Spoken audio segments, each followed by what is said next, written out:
ang pagkilos ng Espiritu Santo sa ating buhay.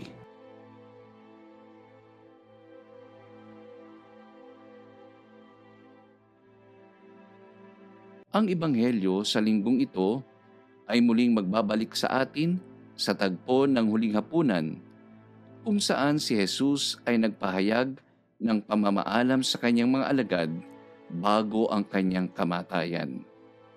Sa pagbasa, maririnig natin mula mismo kay Jesus na siya ay aalis, ngunit kanyang ipinangako ang Espiritu Santo na mula sa Ama na siyang tutulong sa kanila sa lahat ng oras at panahon.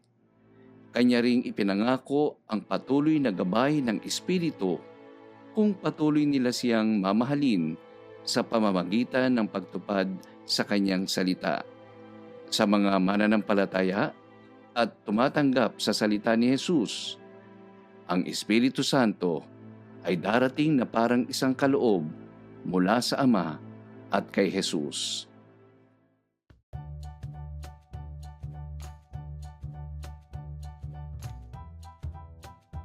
Sinasabi sa Katesismo ng Iglesia Katolika, inihahanda ng Espiritu Santo ang mga tao.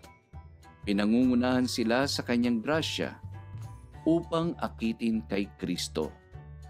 Ipinapakita ang Panginoong muling nabuhay, ipinapaalala sa kanila ang salita ni Kristo at binubuksan ang kanilang isip upang maunawaan ang kamatayan at muling pagkabuhay ni Kristo.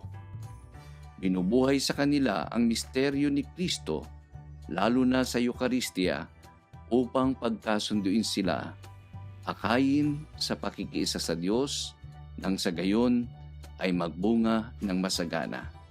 Sa Katesismo ng Simbahan, malinaw ang sinasabing kahalagahan at gampanin ng Espiritu Santo sa ating buhay, na tulad din ng sinabi ni Jesus sa kanyang mga alagad noong siya'y namamaalam sa huling hapunan.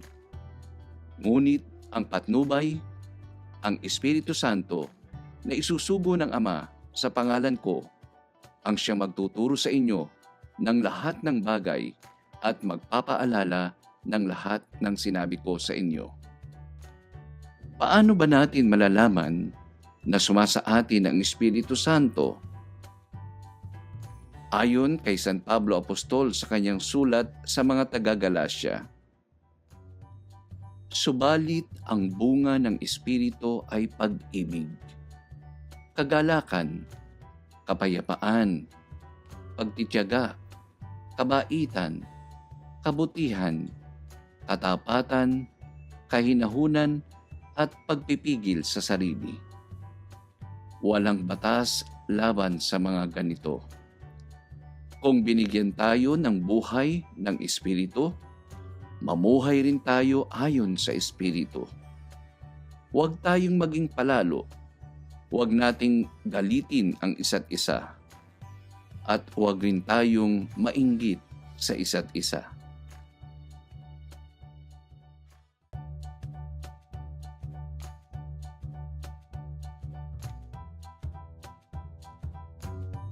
Paano ba natin maipapakita na ang Espiritu Santo ang sumasa atin? Una, kung ang ating presensya ay naghahatid ng pagkakaisa at inspirasyon sa ibang tao na mas maging mabuting tao. Ikalawa, mahinahon at hindi madaling matataranta. Ikatlo, masayahin at mapagbigay aliw sa iba. Ikaapat, radikal magmahal at palakaibigan. Ikalima, naninindigan sa katotohanan kahit nahihirapan. Ikaanim, hindi mayabang, bagkus ay mapagpakumbaba.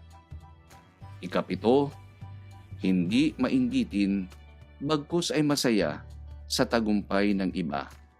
Kung gagamitin natin ng maayos ang mga kaloob ng Espiritu Santo, tulad ng pangunawa, karunungan, kaalaman, pagpapayo, lakas ng loob, kabanalan at takot sa Diyos, siguradong mas maayos ang ating buhay at pakikipagkapwa-tao.